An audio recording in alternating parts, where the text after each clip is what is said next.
मन भर कर शॉपिंग करने के बाद ढेर सारी शॉपिंग बैग से लदी नेहा अपने 5 वर्षीय बेटे के साथ जूस पीने के लिए एक रेस्टोरेंट की तरफ बढ़ी। बहुत देर से वह शॉपिंग कर रही थी तो थक भी गई थी और उसे थोड़ी भूख भी लग गई थी। बेटा विवान भी पिछले 3 घंटों से उसके साथ घूम रहा था तो वह भी अब थक गया था। आज नेहा ने अधिकतर शॉपिंग भी अपने लाडले बेटे के लिए ही की थी। कपड़े, खिलौने, नए शूज और भी न जाने क्या क्या खरीदा था उसने विवान के लिए। फिर कुछ अपने काम की चीजें ली और विशाल यानी अपने पति के लिए कुछ न ले ऐसा तो हो ही नहीं सकता, तो उसके लिए भी एक स्मार्ट टी शर्ट ले ली। एक परफ्यूम भी लगे हाथ ले लिया। हालांकि उन दोनों के जीवन में प्रेम की मधुर सुगंध पहले से ही बिखरी हुई है, लेकिन ऐसे छोटे छोटे उपहार उस सुगंध को और भी गहरा कर देते हैं। विशाल के बारे में सोचते ही नेहा के चेहरे पर एक प्यारी सी मुस्कुराहट आ गई।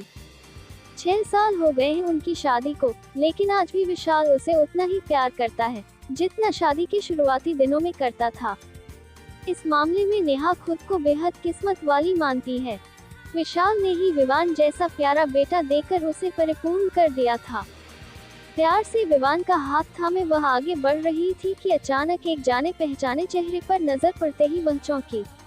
सामने से लगभग उसी की उम्र की एक युवती आ रही थी। नेहा को अधिक जोर नहीं देना पड़ा अपनी याददाश्त पर और उसने पहचान लिया कि यह तो ईशा थी। और पहचानती भी कैसे नहीं, जरा भी फर्क नहीं पड़ा था उसके चेहरे में। ठीक वैसी ही तो दिख रही थी जैसी कॉलेज के दिनों में दिखती थी। अरे ईशा, तू कैसी है? कितने सालों के बाद मिल रही है। जैसे ही ईशा थोड़ा पास आई, नेहा उत्साह से उसकी ओर हाथ हिलाकर बोली, मैं ठीक हूँ नेहा, तुम कैसी हो? ईशा भी अचानक अपने सामने नेहा को देखकर खुश हो गई।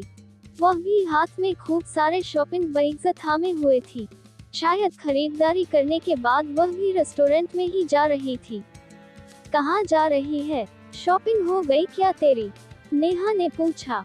हाँ यार, हो गई। थक गई थी तो सोचा जूस पी लूं, फिर जाती हूँ, ईशा ने बताया। फिर पूछा, और तू, तेरी शॉपिंग हो गई? हाँ, मैं भी जूस पीने ही जा रही थी। चल ना, जूस पीते हैं, साथ ही बातें भी हो जाएंगी। कहते हुए नेहा विवान का हाथ थामे रेस्टोरेंट में चली आई। ईशा भी उसके साथ ही अंदर आ गई। अंदर का वातावरण बहुत भला था, अच्छी ठंडक थी। दोनों एक कॉर्नर टेबल पर बैठ गई और अपने शॉपिंग बैग्स दीवार के सहारे टिका दिए। 2-4 टेबलों के ऊपर कुछ युवा जोड़े बैठे हुए अपनी दुनिया में खोए हुए थे। तू वैसी की वैसी ही है यार, जैसी 8 बरस पहले थी। उम्र तो तुझे जरा भी छू नहीं पाए है, नेहा ने प्रशंसात्मक स्वर में कहा। थैंक्स। ईशा के कपोलों पर लाली छा गई। और बता, कब आई यहाँ, कहाँ रहती है? नेहा ने उत्सुकता से पूछा। 1.5 साल हो गया है। जिस कंपनी में जॉब करती थी उसने एक ब्रांच यहाँ खोली है, तो मेरा ट्रांसफर यहाँ कर दिया गया। तब से यही हूँ, ईशा ने बताया। तू 1.5 साल से यहाँ है और मुझे पता भी नहीं, नेहा ने कहा। सॉरी यार, मेरे फोन में से सारे कांटेक्ट डिलीट हो गए तो किसी से संपर्क ही नहीं रहा। पर अच्छा हुआ आज तू मिल गई, ईशा खुश होते हुए बोली। हाँ यार, मन की बातें तो दोस्तों के साथ ही साझा करने में मजा आता है। अच्छा हुआ तू भी यहीं आ गई, तेरा साथ हो जाएगा। नेहा भी खुश थी कि चलो कोई तो पुरानी सहेली मिली जिससे दिल की बातें कर सके। नेहा और ईशा 5 साल तक एक ही कॉलेज में साथ पढ़ी थी। दोनों बहुत पक्की सहेलियां तो नहीं थी, लेकिन अच्छी दोस्त थी। नेहा थोड़ी गंभीर प्रकृति की पारिवारिक लड़की थी, वहीं ईशा तितली से उड़ने वाली, खुले स्वभाव की बंधन मुक्त लड़की थी, जो बहुत आजाद ख्यालों की थी, लेकिन दिल की अच्छी थी। और बता, क्या क्या शॉपिंग की आज? बैग से तो ढेर सारे दिख रहे हैं, लगता है जमकर जीजाजी की जेब खाली की गई है। ईशा नेहा के ढेर सारे सामान से भरे बैग को देखकर हंसते हुए बोली। हाँ, आज तो खूब खरीदारी की है, लेकिन अपने लिए नहीं, विवान और विशाल के लिए। नेहा बता ही रही थी कि इतने में वेटर आ गया। नेहा ने 2 ग्लास मिक्स फ्रूट जूस और विवान के लिए आइसक्रीम ऑर्डर की। विवान को बैग से उसकी मनपसंद कार निकालकर खेलने के लिए दे दी। वो कार से खेलने में मगन हो गया। ओ तो क्या क्या लिया जीजू के लिए? ईशा शरारत से मुस्कुराए।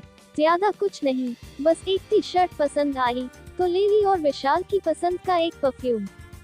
नेहा ने बताया और साथ ही पूछा, तू अपने बारे में बता ना कुछ। जीजाजी क्या करते हैं? तेरी ही कंपनी में हैं क्या? बच्चे कहाँ हैं? कितने साल हुए शादी को? अरे बाप रे, इतने सारे सवाल।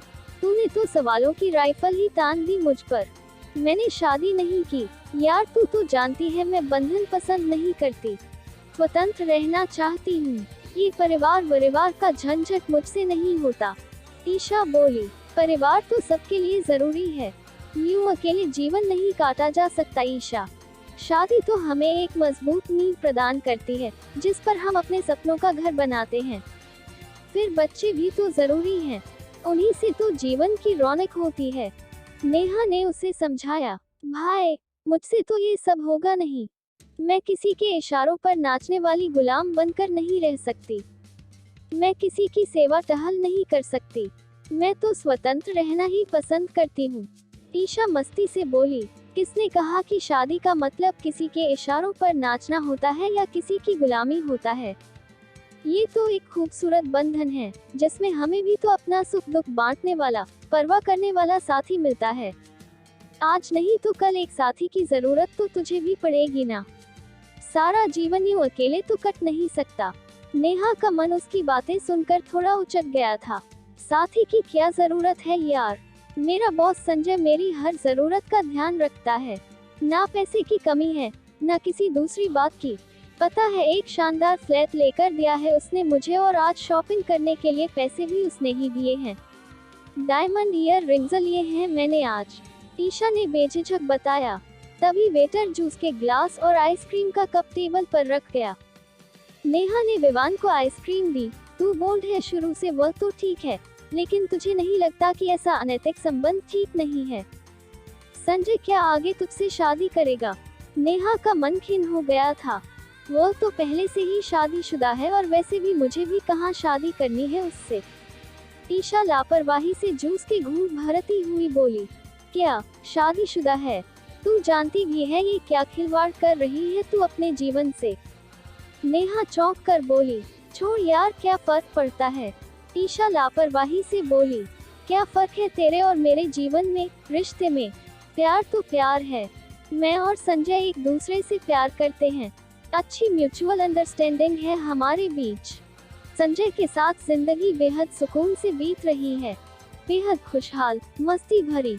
संजय हर प्रॉब्लम में छाता बनकर ढक लेता है मुझे, बस और क्या चाहिए? ईशा उसी लापरवाही से बोली, फर्क पड़ता है ईशा, बहुत फर्क पड़ता है। मेरे सिर पर छत है और तेरे सिर पर छाता। घर परिवार छत के नीचे बनता है, छाते के नीचे नहीं। तेज हवा में छाता उड़ जाता है लेकिन छत नहीं उड़ती। अभी जीवन की कठोर वास्तविकता से तेरा सामना नहीं हुआ है। अभी सब नीली रोमानियत की रिमझिम फुहारों के बीच तुझे छाते के नीचे ही रहना रोमांचकारी लग रहा है, लेकिन जिस दिन तूफान आएगा और छाता उड़ जाएगा ना, उस दिन तुझे पैर टिकाने के लिए जमीन भी नहीं मिलेगी। नेहा ने अफसोस भरे लहजे में कहा। थोड़ी देर पहले ही पुरानी सहेली से मिलने का जो उत्साह उसके मन में था, वह बुझ चुका था। ईशा के मना करने के बाद भी नेहा ने वेटर को बुलाकर जूस और आइसक्रीम के पैसे चुका दिए और विवान का हाथ पकड़कर रेस्टोरेंट से बाहर आ गई। ईशा हतप्रभ सी थोड़ी देर वहीं बैठी रही, फिर मुंह बिचककर बाहर आकर एक टैक्सी पकड़कर अपने फ्लैट पर चली आई। ये शहर के एक पॉश इलाके का 3 बेडरूम वाला सर्व सुविधा युक्त आधुनिक से सुसज्जित आरामदायक फ्लैट था, जो संजय ने उसे तोहफे में दिया था। ईशा की अपनी तनख्वाह तो इतनी नहीं थी कि वह ऐसी आरामदायक और चकाचौंध भरी जिंदगी जी सकती। यहाँ नौकर चाकर और सुविधा की हर वस्तु उपलब्ध थी और संजय के साथ हर रात रंगीन। उसकी वार्डरोब में एक से एक महंगी और आधुनिक ड्रेसेस टंगी थी।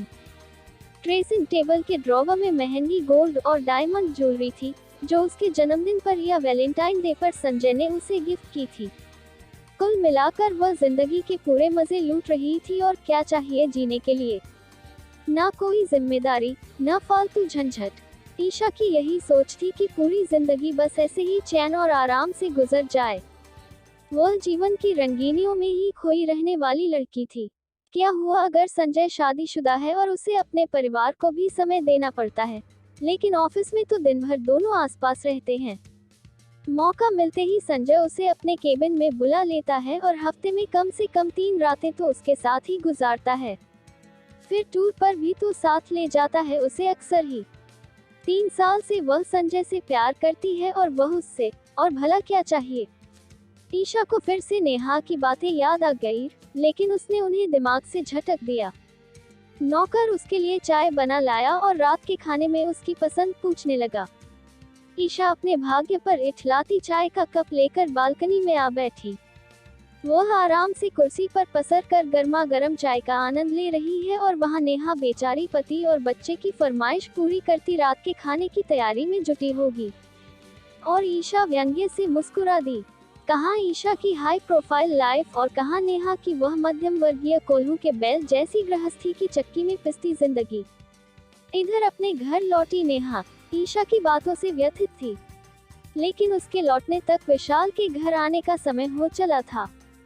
सामान रखकर उसने फटाफट चाय चढ़ा दी गैस पर और विवान के कपड़े बदलवा कर हाथ मुंह धो दिए। खुद भी चेंज करके फ्रेश हो गई। थोड़ी ही देर में विशाल भी आ गया। नेहा अपनी और विशाल की चाय लेकर ड्राइंग रूम में आ गई और चाय पीते हुए बड़े उत्साह से लाया हुआ सामान उसे दिखाने लगी। विवान भी अपने कपड़े और खिलौने दिखाने लगा। विशाल दोनों की खुशी देखकर खुश था। दिन तेजी से बीत रहे थे। अपने परिवार में मगन नेहा ईशा को कब का भूल चुकी थी। ईशा से मिले हुए भी उसको 2 साल बीत चुके थे। एक दिन घर के लिए किराने का सामान लेने वह सुपरमार्केट गई। घर पर विशाल के माता पिता अर्थात नेहा के सास ससुर आए हुए थे, तो नेहा विवान को घर पर ही छोड़ आई थी। यूं भी वह अपने दादा दादी के साथ बहुत खुश रहता था। नेहा भी निश्चिंत होकर सामान लेने आ गई। परिवार का यही तो सुख और सुरक्षा है। ट्रॉली भर सामान लेने के बाद नेहा बिलिंग के लिए काउंटर देखने लगी, तो एक काउंटर पर भीड़ कम देखकर वह उसी लाइन में लग गई। जब नेहा की बारी आई, तो बिलिंग करने वाली लड़की को देखकर वह बुरी तरह से चौंक गई। वह लड़की भी नेहा को देखकर सकापका गई थी। नेहा ने उसे गौर से देखा। हाँ, वह ईशा ही थी, लेकिन कितनी बदल गई थी। शरीर बेडौल हो गया था, चेहरे की रंगत फीकी पड़ गई थी और अपनी उम्र से 10 साल बड़ी लग रही थी। आंखों के नीचे काले घेरे पड़े थे। बीमार भी लग रही थी। वह सिर झुकाकर चुपचाप बिलिंग करती रही। जब सारा सामान का बिल बन गया, तो नेहा ने पैसे चुकाए और ईशा से साथ आने को कहा। ईशा ने चुपचाप उसकी बात मान ली और काउंटर पर एक दूसरी लड़की को बिठाकर नेहा के साथ चली आई। दोनों पास की एक कॉफी शॉप में आ गईं। नेहा ने 2 कप कॉफी का ऑर्डर दिया। तू यहाँ कैसे ईशा, वह भी इस हाल में, ऐसी मामूली नौकरी में। तेरे वह हाई प्रोफाइल महंगे आधुनिक कपड़े और वह डायमंड ईयर रिंग्स कहाँ गए? नेहा ने चुपते स्वर में पूछा। बस कर नेहा, मैं पहले ही किस्मत की मार खा चुकी हूँ। ईशा की आंखें छलछला आईं। क्या हुआ? संजय कहाँ है? और तेरा ये हाल कैसे हुआ? नेहा ने थोड़ा नर्म होते हुए पूछा। संजय अब मेरे साथ नहीं रहता। उसने मुझे छोड़ दिया है। मुझे नौकरी से भी निकाल दिया। मेरे एक्सपीरियंस सर्टिफिकेट में भी मेरे काम में इतनी खामियां लिख दी कि मुझे कहीं अच्छी जगह नौकरी नहीं मिली। आखिर बड़ी मुश्किल से मुझे यहाँ नौकरी मिली। पहली नौकरी मेरी सुंदरता की वजह से संजय ने मुझे दी थी। अब वह बात रही नहीं तो ईशा की आंखों से आंसू बह निकले। लेकिन ऐसा क्यों? तुम दोनों तो एक दूसरे से प्यार करते थे। अच्छी म्यूचुअल अंडरस्टैंडिंग थी तुम दोनों के बीच। नेहा ने कॉफी का घूंट भरते हुए पूछा। मैं तो यही समझती थी, लेकिन 2 साल पहले बाथरूम में पैर फिसल जाने से मेरे पैर की हड्डी टूट गई और साथ ही गिरने की वजह से मेरा गर्भपात भी हो गया। मुझे तो पता ही नहीं था कि मैं गर्भवती हो गई हूँ। उसी समय इलाज के दौरान किसी दवाई के रिएक्शन से मेरी यह हालत हो गई। बस तभी संजय का रवैया मेरे प्रति अचानक से बदल गया। मुझे अस्पताल में ही एडमिट करवा कर 8-10 दिन बाद से उसने मेरी खोज खबर लेनी बंद कर दी। ऑफिस के कुछ सहकर्मियों ने ही मेरी देखभाल की। संजय के बारे में उन्होंने भी कुछ नहीं बताया। संजय ने फोन पर मुझे ब्लॉक कर दिया। दूसरे के फोन पर वह मेरी आवाज सुनकर फोन काट देता।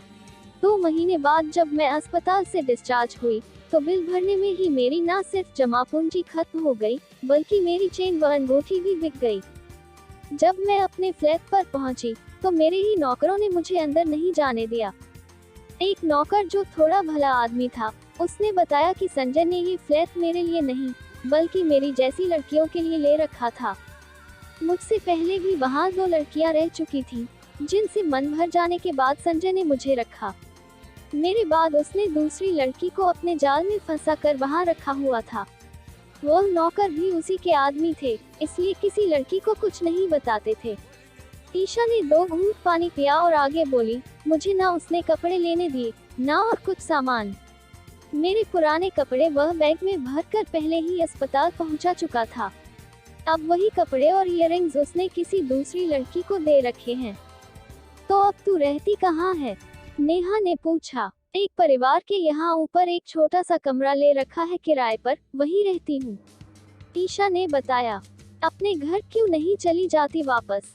नेहा बोली, किस मुंह से जाऊं? 3 साल पहले संजय के कारण उनसे रिश्ता तोड़ रखा था, उनकी उपेक्षा की। तू सच कहती थी नेहा, छत और छाते में बहुत फर्क होता है। जरा से तूफान में संजय नाम का वह छाता तपाक से उड़ गया। यही अगर मेरे सिर पर छत होती, तो क्या मेरा पति, मेरा परिवार मुझे अस्पताल में अकेला छोड़कर चला जाता? ईशा की आंखों से आंसू बहने लगे। काश तू ये बात पहले ही समझ गई होती कि घर छत के नीचे बसते हैं, छाते के नीचे नहीं। अब भी कुछ नहीं बिगड़ा। माता पिता अपने बच्चों को माफ कर देते हैं, उनसे माफी मांग ले और घर लौट जा। पिछला सब भूल जा। मुझे विश्वास है जल्दी ही एक छत के नीचे तेरा भी घर बस जाएगा। एक छत तो होगी जरूर तेरे नाम की भी। नेहा ने उसकी हथेली थपथपाते हुए उसे दिलासा दिया। नेहा की बातों ने ईशा के दर्द पर मरहम का काम किया। गर्म कॉफी पीते हुए अब वह खुद को काफी हल्का महसूस कर रही थी। छाते के उड़ जाने के दर्द से उबर कर अब उसकी आंखों में एक छत की उम्मीद झिलमिला रही थी।